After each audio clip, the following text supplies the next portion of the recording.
Alright, this is a book I've had on my... that's very non-descriptive, isn't it? This is a book I've had on my bookshelf for over a decade. I Can Make You Rich by Paul Mckenna. And a few nights ago I thought, you know what, it's been on my bookshelf for so long, I'll just read the damn thing. So I sat down and read it from cover to cover. It took about 2.5 hours. It's a 292 page book, and I found it actually very, very good. It's an NLP book, and the main thing about NLP, once again, is visualizing. You have to visualize where you want to be, what you want to achieve, what you want to have. So one of the exercises in the book I found really useful was about finding out what your mental timeline is. So for example, I figured out where I picture certain things in my head. I picture the future kind of over there. I picture the past over there. I picture the present sort of over there, and the near future kind of over there. Knowing your timeline, what's the point of that? Knowing your timeline allows you to make a plan, make pictures about that plan. For example, let's say you're trying to lose weight, which you don't have to just use it for making money, NLP. This is how I look now. I picture it over there. In the future, I want to look like this. I see the picture over here. So today I'm going to do this, and then very soon I'll look like this. This stuff actually really, really works. Recently I've been getting more and more into NLP. I read a book on an aeroplane which was called Think Your Way to Success, and my productivity and everything, and I actually believe my results since then using those techniques have increased massively. One of the things that Paul Mckenna does in this book, one of the exercises it says, is imagine you wake up and all your financial worries are taken care of and your life is perfect. It might be in this book, it might be in another one of his, Change Your Life in 7 Days. There's a very similar exercise to that in Think Your Way to Success. You have to vividly picture the things you want. You have to imagine them, because imagination is how you recruit your brain. Your brain doesn't always work for you. Your brain is designed to avoid pain, get sex, get food, get pleasure. And just because you want to do something doesn't mean your brain's going to actually allow you to do it. You get procrastination, you can't concentrate. If your brain is enticed by something, for example, pictures, exciting pictures, you're far more likely to have your brain recruit it to get you closer to making those pictures reality. That's my summary of NLP for you. There's some really good exercise in this book. So there's one with the timeline thing. Another one is what he calls raising your money thermostat. A thermostat regulates temperature in a room, and if the room gets too hot, it will make it colder. If it gets too cold, it will make it hotter. The idea of a wealth thermostat is that you are set subconsciously to earn a certain amount of money, and regardless of what you do, unless you can raise that thermostat, you're not really going to regularly and reliably earn more money than that. So you have to raise your financial thermostat. One of the exercises for doing that, this is a good one, is when you imagine how much money you have, what do you see? Is that a picture in your head? Do you see, for example, for me, it's the daily text message I get from my bank account telling me what my balance is. Yeah. What about your income? When you imagine your income, what do you see? Is it your paycheck? Is it a picture of your bank screenshot? For me, it's my monthly paycheck that I get. So the idea is to imagine your paycheck, and then imagine a larger number at the bottom of it until that seems comfortable. Then imagine a larger number at the bottom of it until that, and do that exercise daily, regularly, as many times as you can with that. It's just about imagining and believing, convincing yourself that you are wealthier. And then, of course, there's work that needs to be done.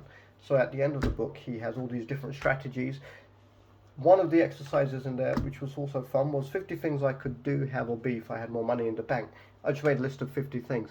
That focuses you, and it also made me think, wow, wouldn't it be actually really, really, really great to have more money in the bank and have good exercise? Yesterday I was discussing this book with a friend of mine who is actually, I think, regularly watches these videos. Hello, Alan, thank you. And we were talking about, you've got to think outside the box, so to speak. So we were just discussing, how could somebody make 150 grand a week? And then we came up with a reasonable way that it could be done. Whereas if you never ask yourself those questions, ask good questions, you get good answers. That's an old NLP concept. It's an old Tony Robbins thing as well.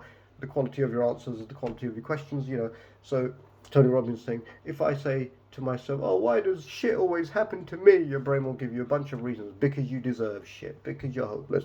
Whereas if you say, oh, how can I make the most of this situation? Or, oh, how can I raise my pay? Or, how can I get skinnier and enjoy doing it? quality of your answers, the quality of your questions, the quality of your life, and the quality of your answers. This book comes with a CD. I Can Make You Rich. It's one of those ones that you listen to whilst you're lying down. These guys are good. This guy, Richard Bandler, taught this guy, and Paul Mckenna himself is very good. And when you listen to their CDs, it knocks you out. Do not listen to this CD whilst driving or operating machinery, because, you might fall asleep and chop your arm off or have a car crash.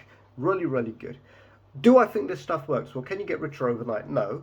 Do I think it works? Yes. How do I think it works? Because it focuses you and motivates you through the power of your imagination, through exercises like asking better questions, focusing on your goals. I've written out from the Think Your Way to Success audiobook, it wasn't a book, it's an audiobook, written out exactly where I want to be in 5 years. I read it to myself every morning, and I think since I've written it out, I have made progress in that direction, to where I want to be in 5 years, which is the whole point of these books, isn't it? How to get what you want, how to get to where you want. I think something's on fire. Bear with me. Good news. Fire averted, nothing burned to the ground, and my lunch still is going to be edible. So these books, this whole NLP thing, I'm becoming quite a fan, because whatever you want, whether it's to get richer, get fitter, be happier, be more effective at your job, whatever you want, a massive part of success is doing the work, but equally as important is being mentally able. Not because, I can't do the work because I'm too stupid, or I can't. Mentally able as in motivated, focused, able to concentrate on those goals. Because when you really get focused, you can do incredible things. I mean, if you're let's say if you want to achieve something, and you're constantly thinking about it, every time you close your eyes, you imagine it happening, and it feels incredible, so that motivates you, gets your brain juiced up. All you can think about is achieving this goal. All you talk about is achieving this goal. Basically, you're obsessed, and when you're obsessed, you produce incredible results. You get things you never thought you could have. You do things. I've done it in the past, completely obsessed with something, and somehow it happened. I still think, wow, how the hell did that happen? How did I do that? But I did that by getting obsessed, and being obsessed is basically what NLP teaches to do voluntarily.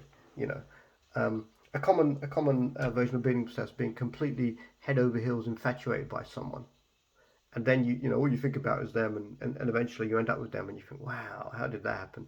And that's like harnessing your brain, because your brain got excited about it, so all your effort was put towards making it. Your brain got excited about it because your brain just wants sex and food and pleasure and avoiding boredom.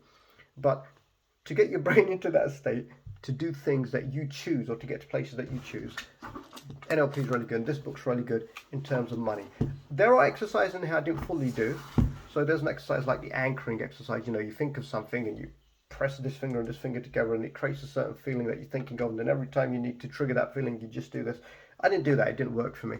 A much better way of NLP anchoring I've found is wait to get the feeling you want to be able to trigger, and then as soon as you get that feeling, smell something strong, because the olfactory senses are the ones that are most strongly connected to your emotions.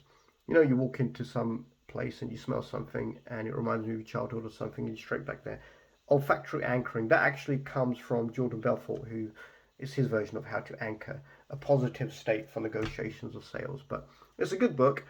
I give it a 7 out of 10, and if it starts producing results as it already seems to be getting the ball rolling, I'll give it a 10 out of 10. But it's certainly not one I'd say, oh, don't read that. I'd say, yeah, it's pretty good, because whatever you want to achieve, a big part of it is the mental aspect. The subconscious aspect is massive, and I've never been able to find anything that actually voluntarily seems to influence the subconscious, apart from recently NLP seems to do the trick. So if you like NLP, if you like the idea of trying to apply it to making yourself better off financially, give the book a shot. And if you haven't tried NLP, it's still entertaining. Give it a shot. Do the exercises. You're only going to benefit from it. I've got some more books to review. I'm going to go and eat my lunch now. So I'll do the other books later. I hope you enjoyed that.